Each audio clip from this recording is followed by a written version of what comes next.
Charleston, and I have something very special to show you. Check this out.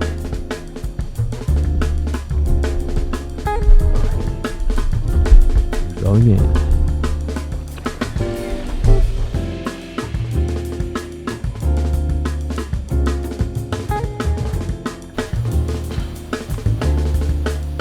It's beautiful. This is magic.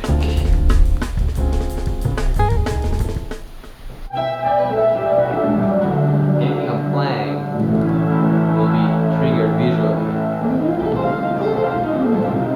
My dream was to be able to play a show and have visuals triggered by the guitar, and Jeff was very kind and keen to dive into that world, discovering a whole universe that you explored and investigated and created a whole bunch of software and code and learned a lot.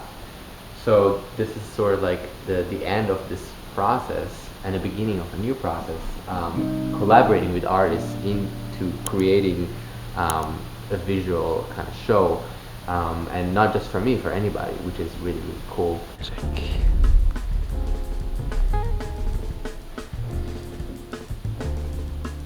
This guitar is one of the most beautiful and amazing guitar I ever played on.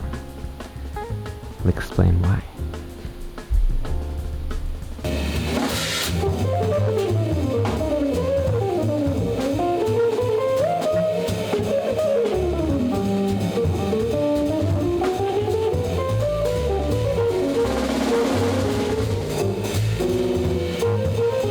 This guitar is Cross star. This guitar is a cross star. It's trademarked, I guess, developed by Jeff Whitehead. The whole thing is, like you see, it's kind of amazing. It feels really good. Everything about it is very, very thought of and very specific. But most importantly, it's a great instrument, which is really cool. So there's a lot of things happening here, from the pickups to the board and the neck and this trademark element, and the whole system is very specialized. And we're gonna dive into it and see exactly what's happening there, and also see and hear why it's so cool. It's all hand carved, and it's developed like an acoustic instrument, but with a focus on the blend of electronics with acoustics. And that's why it gets such incredible sustained and very unique tone. Yeah. And that was, it it took a few decades to get there, to work out every little nuance, every little detail, and especially get in the hands of, you know, world-class artists like yourself to get the feedback and get everything right. So here we are. Yeah, it took a little bit. Yeah, indeed. We started collaborating about 2.5 years ago or so. Yeah. And our first interaction was related to MIDI. When a string is vibrating, like so, we have a magnetic field that is what we call the pickup, that is picking up the vibration, the physical vibration, and translating that into electric signal, a low amplitude signal that goes through a cable. Now, what's happening here, we're using the 12 pin? 13 pin, sorry. And basically this is going to be translated not to, still electric signals, but it's going to be translated instead of audio into zeros and ones. So these MIDI pickups are actually analog pickups. Under every string is an individual magnetic pickup, and it goes through circuitry within the guitar, or if you have, you know, like an add-on device that is a MIDI pickup device, like a GK3 pickup. Yeah.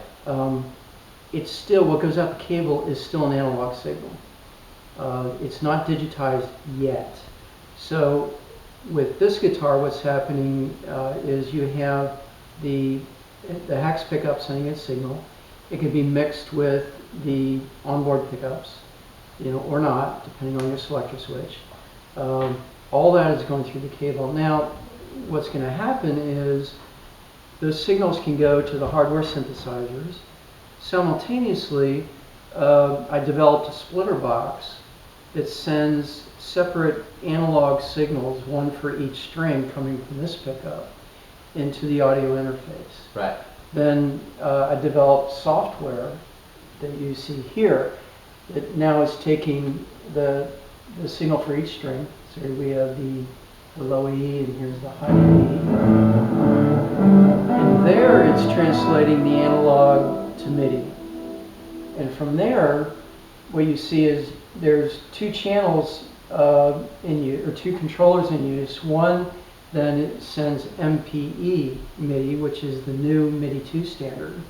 And the other one sends out MIDI 1. Yeah. So the software receiving it can work, if it's older software and only can support MIDI 1, you're fine. If it's the newer software that takes MPE, you're fine. And what we're doing here then is sending them both as MIDI devices into Ableton Live, and we're triggering plugins that are normally triggered by a keyboard. Yeah, and not only that, so basically you develop the whole system here and software to allow us to, again, separate the strings and create visuals, connecting all that information into touch design. So when something is being played, for example, you can see things happening here. Maybe it's a string actually. I think if I remember to turn on the network service, that'll work. Alright, so that's better, yeah. So if we're playing, for example, the E string, you can see that string is happening visually, and anything I'm playing will be triggered visually.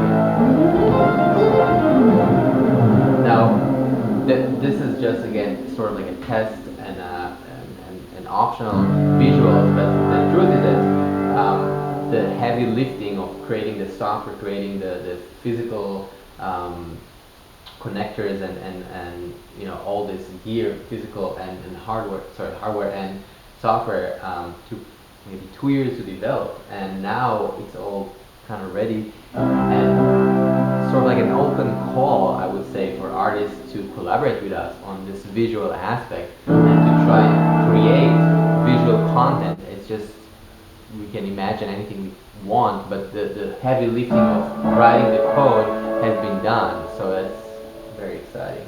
Yeah, the Touch Designer example takes the MIDI input now from the guitar. Can you walk us through it actually? Yeah, if we enlarge a little bit, and we can turn off the visuals.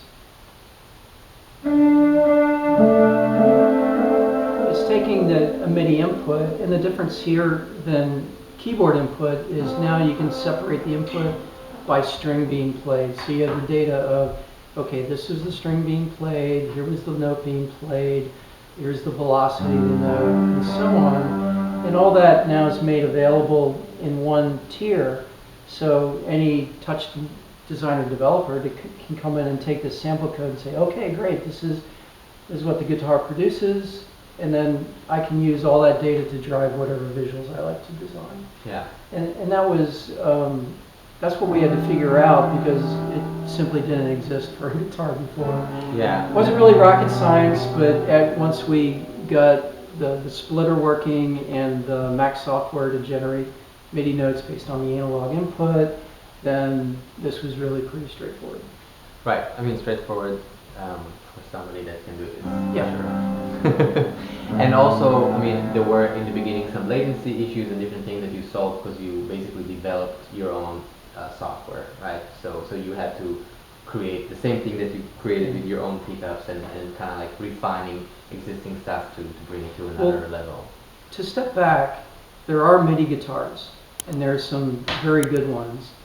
But the intent here was to take a guitar that you really, really love, and if you're going to put like a GK pickup on it, yeah, you could use it, right? And then you could use it without the requirement to go through a hardware guitar synthesizer, right, to get your MIDI notes. And that was the challenge. And the other thing was to make it polyphonic.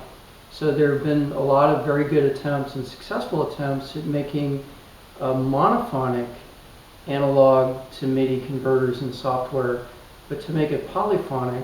So if you play like a, yeah, something dissonant. Yeah. Yeah. But let's show them. Perfect. Let's.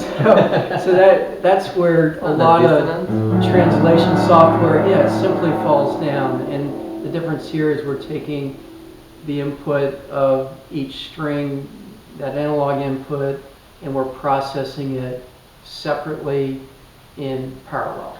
Yeah, but let's show them on Ableton project, and let's open some of the plugins, because one of the advantages of the software you created is indeed that it's polyphonic, there is no latency, and so we can actually, with a $100 guitar you put on a GK pickup, which is a MIDI pickup, you can actually be able to create visuals as well as get keyboard sound that are just out of this world, and it actually sounds cool. Here's Dream Synth, which is by Cherry Audio. I love this synthesizer.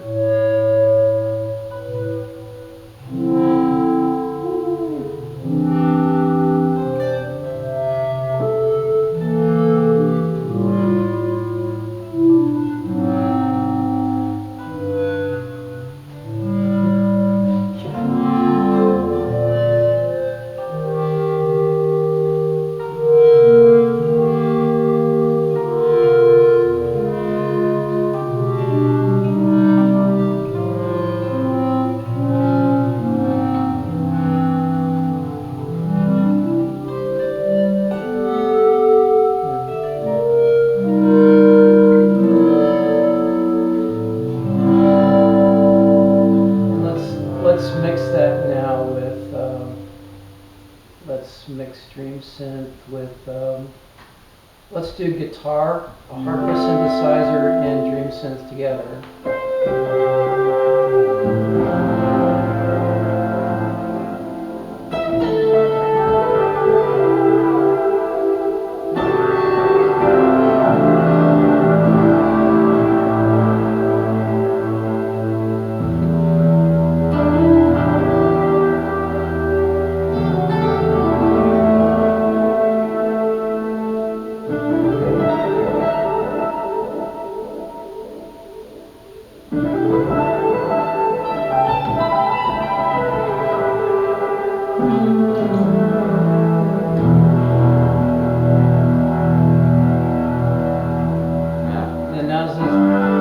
Package, you're playing through a guitar amp emulator in Ableton, you've got a hardware synthesizer, you have a software synthesizer, and now you have the visuals being triggered by the MIDI.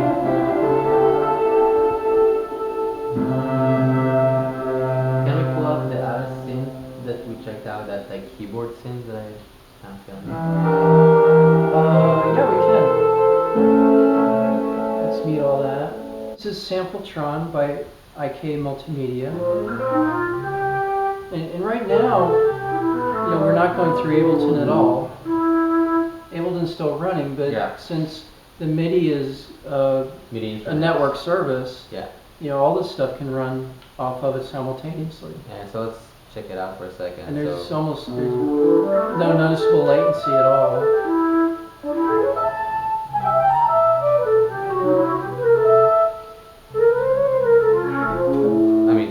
Wild, huh?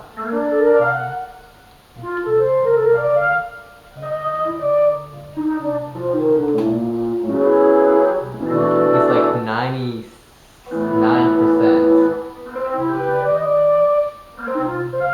Like you have to be a little more precise. I need to be precise now. Maybe not you, but you in general. What's happening is the software needs to see a tack, so it knows the note's coming on. So sometimes with pull-offs or pull-ons, so actually that worked well. Yeah.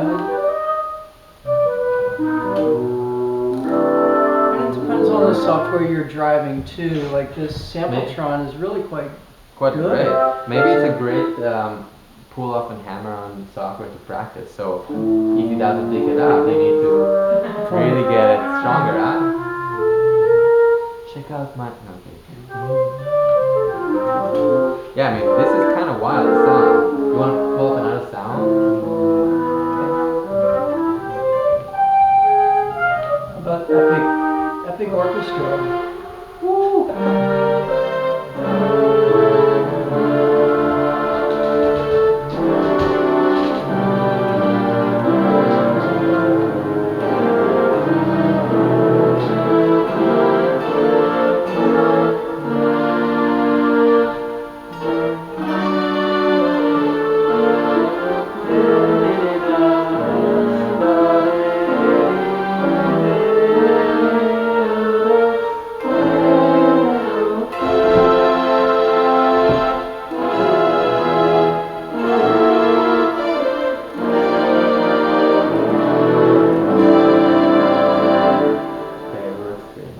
Atmospheric choir?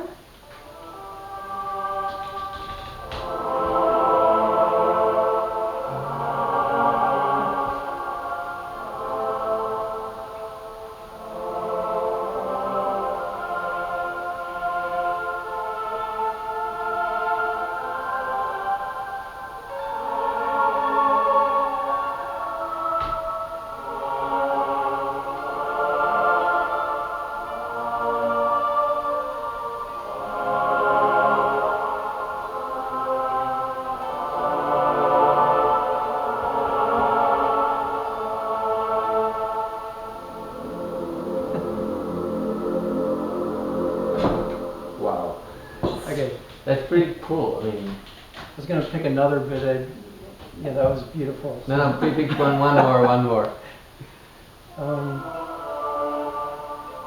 What is I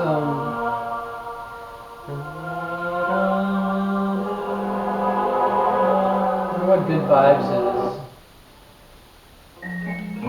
Oh, it's a vibraphone. Yeah.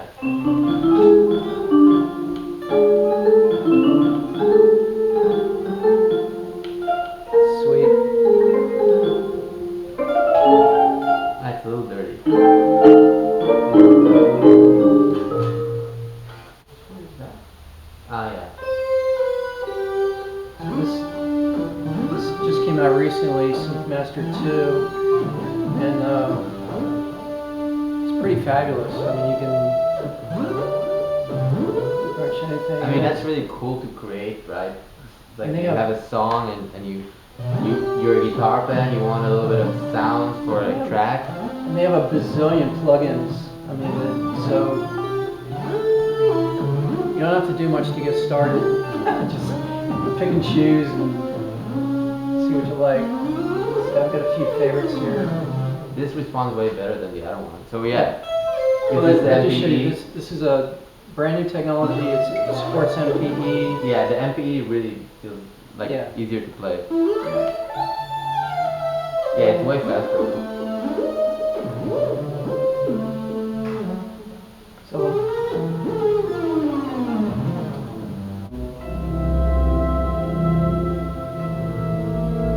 I love the slow ones.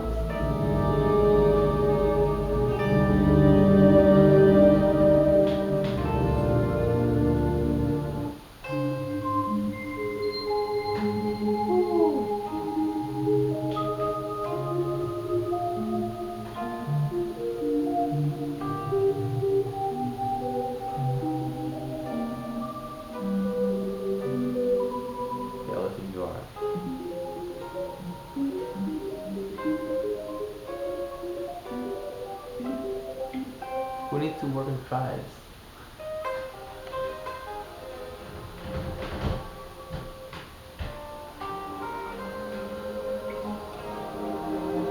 so we mix that with guitar. Let's do I love that like cool effect that he had on the guitar on that. With Which one? Yeah. That distortion, the amp. Oh, That was really okay. nice. Alright. Like maybe in a combination with that. Yeah, so what we can do is, let's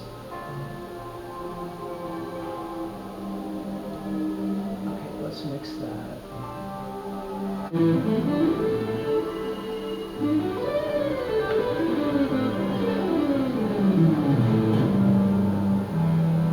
really fun.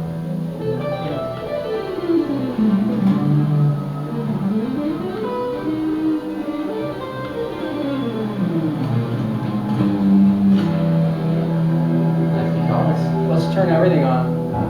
Okay. That's a lot, yeah.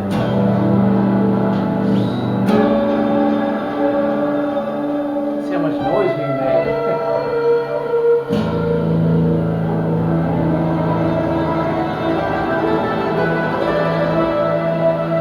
It's very dramatic, I have to admit.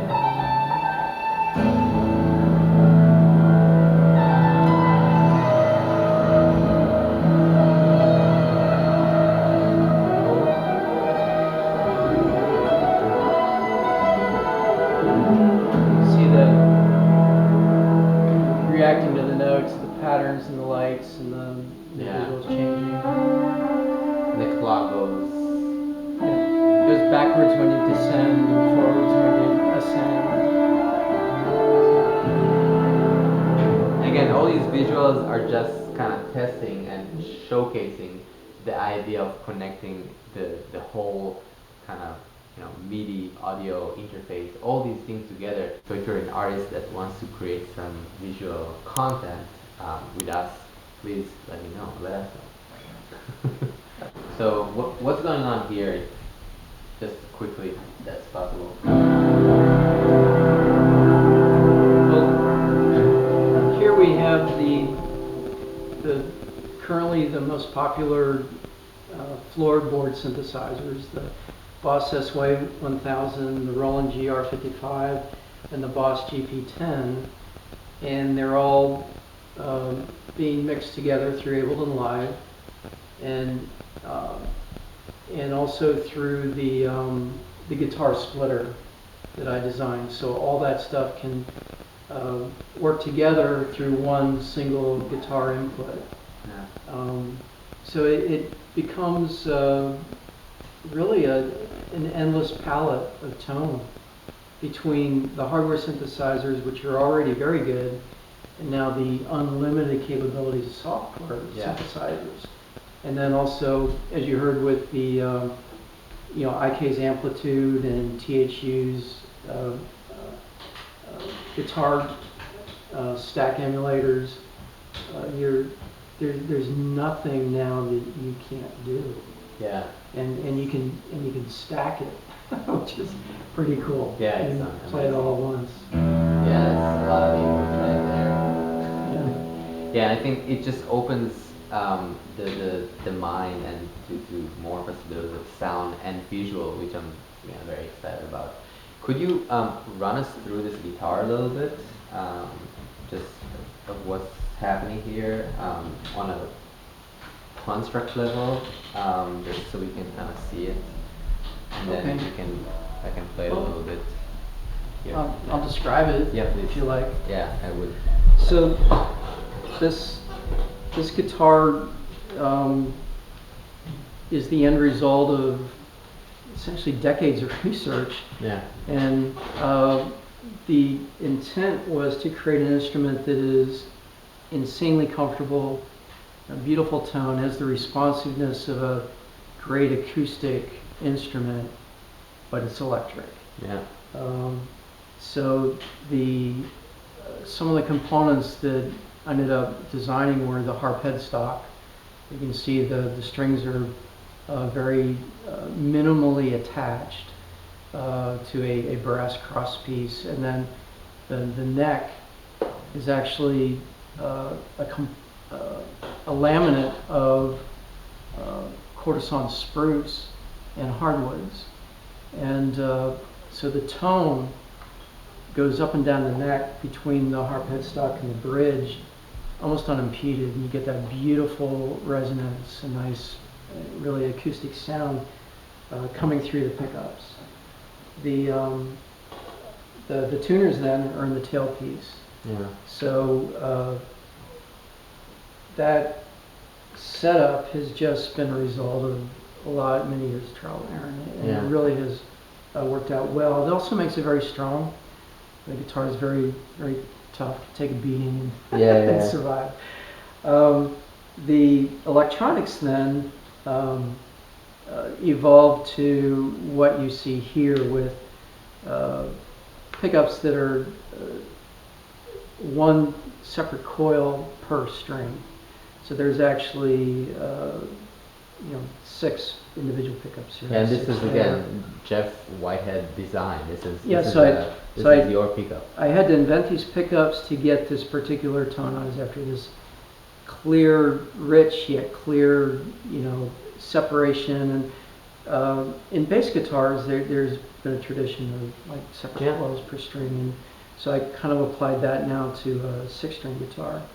And then in the circuitry, you can actually blend the 2 pickups, so you can move the signal more to more of a bass or more of a treble, and you can get kind of more of a humbucker tone if you want, or more of a rich jazz tone to your liking. And then the normal volume tone controls, and then this would be your MIDI now. So I use the Roland OEM MIDI kit. So you've got the hex pickup, and then the switch 1 and 2 for your MIDI signal, and then selecting guitar, mix, or just synth in the volume, and then 3-position switch for neck bridge. Yeah. Pretty straightforward. And I did go through a phase of very, very complex circuitry, many knobs, many switches, and it was interesting, but I would say for a performing guitarist, too much and unnecessary, and everything kind of came back to finally this model that I call the Cross Star, if I didn't mention that, that incorporates the best of all the R&D, and that's where we are today. So internally, I use wire from a company called Analysis Plus. I use their audio jack here. They sell wire to NASA, and you can see it's dead quiet. Yeah. And there's almost no capacitance, so whatever you're playing comes through. And then even through this would be the Roland 13-pin DIN cable, and you can use both together, or just in this case we're running the normal pickup through this cable as well, and it sounds great. So Yeah. So that's basically the guitar. Yeah, the sustain is. It feels like a And- grand piano. and- Just yeah. like it's like. Yeah, and folks have equated my guitars to that, like a grand piano Yeah. type tone. And any guitar can sound good, dirty, with distortion. Yeah. It's not hard. Any guitar can sound great. To make a guitar sound beautiful, clean, is a real challenge. So I focused on that, got it done, and now into the MIDI. Yeah. And off we go for, who knows what. Yeah, whatever you can invent as an artist now. It's all on you. Great.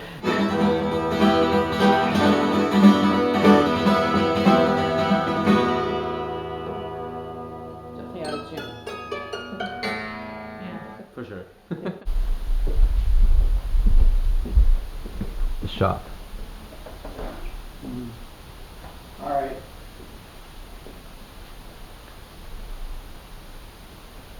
Wow. Pretty serious.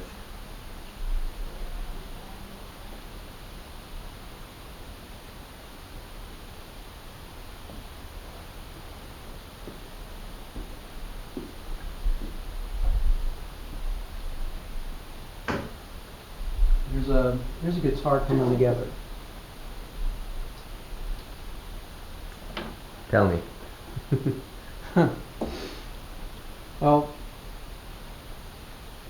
it's a many-layered process, as you can see. So the neck will have its own set of laminates, the body, its own laminates. The wood is really carefully selected. The interior of the neck is actually quarter sawn spruce. And it's intermixed with maple, sapele, walnut. The body itself will have a walnut base and then sapele wings and maple in the bridge area. The harp headstock is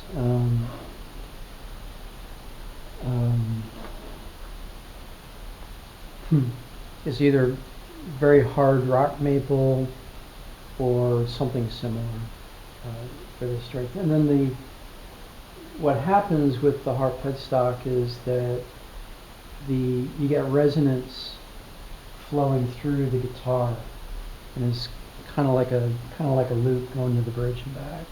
And when you play the guitar, you can put your ear on the back and you can hear it very clearly. So it has a beautiful internal tone. And then really the rest of the guitar body is designed to be lightweight yet strong. It really doesn't have a big effect on the tone itself. Yeah, it's really light. It's amazing, actually. Yeah, so the combination of woods and pulling together as laminates took a long time to figure out and arrive at the right recipe. And so right now it's really quite good. All the regardless of what here's some tops. Here's some tops. So these guitars, one will have a really nice quilted maple top, and this is a really nice piece of flamed Oregon myrtle wood. That's going to be beautiful. Where's it from? Oregon. Ah, okay. Literally. Oh, and I got some birds. Dead bug on the beautiful top. Anyway, so the nice thing is, regardless of then the top wood, the guitars are going to sound pretty similar. Mm-hmm. So the design really removes some of those concerns. Nice. And then, so how long does it take to build a guitar like that? I don't clock it, but it takes months. Months. It's not, it's all handmade. I use a CNC machine to rough out parts, but then it's all done by hand. The neck, the body contours, all that is carved by hand. Yeah. So. And what is this one? Is this more progressed No, stage? same thing. About the same in the process. You can see here I've put in some measurements to get ready. To figure out where the bridge goes, and cables for the MIDI coming through and that sort of thing. To cut the wood. Yeah, so I mill my own wood, so I can buy a really nice piece of maple or walnut or what have you, anything that I want, and then I can mill it myself with this. And table saw to cut things to precision. And I use a thickness sander to get things again down to how I want them. And with electric guitar, the measurements are critical. I mean, you need to be fine. very precise about every measurement. And when I finish a fretboard, usually I have to do almost no fret work whatsoever. Oh wow. Once the frets are pressed in and polished, they're generally to the accurate height that I want. Wow. And that's a matter of finishing the fretboard itself by hand on a flat surface. Yeah. So I'll sand it down to within a few thousandths of an inch, exactly where I want it, then press in the frets, and it's pretty much done. Yeah, because I think most guitar that you buy from a factory is not exactly that situation, to say the least. It's going to be done by machine. It'll be close, but you'll probably have to get some fret work done to get it to be playable. Yeah. So. Wow. So this is where it happens. It's just a nice shed. Small shop, just me, do everything. Here I do the metal work. So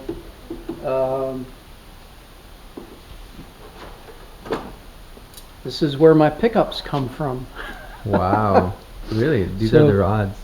Yeah, What's the metal? it's high carbon steel. And why that? You Conductor? want, yeah, these to be conductive. And then I'll cut them to size, I'll shape them. I 3D print the holders for them and wind them myself to a specific recipe. And where's That's the wiring for the pickup? that's What's the back wire? in the electronics room. Ah, okay. Can we see that? Just the room. Sure, yeah. No secrets.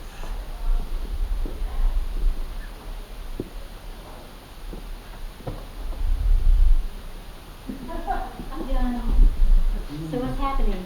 We're Walking around filming stuff. Videotape on the other. you can run and hide. Cool. So yeah, this is the That's a sound of magic. pickup winder, wax potter, just, Yeah. you don't need a lot. And, you know, I've got a compass so I can test polarity from the magnets. Nice. That's important. Yeah. This is the, It's binary, right? It's either south or north. that's correct. Cool. Yeah, and this is the test station. amplifiers, and that's the future guitar MIDI right there. A computer and your audio processor, and that's it. That's what it is. Yeah. Mm-hmm. Cool. Cool. Thank you so much for checking it out and hanging out with us.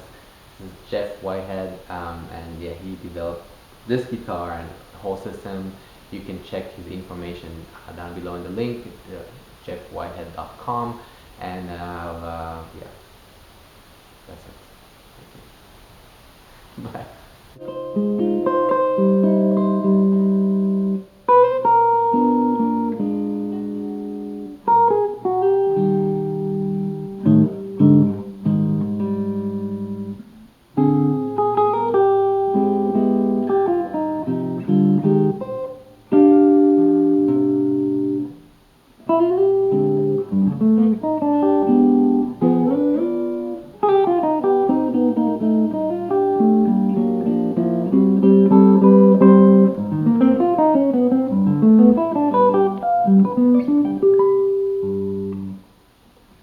Bye.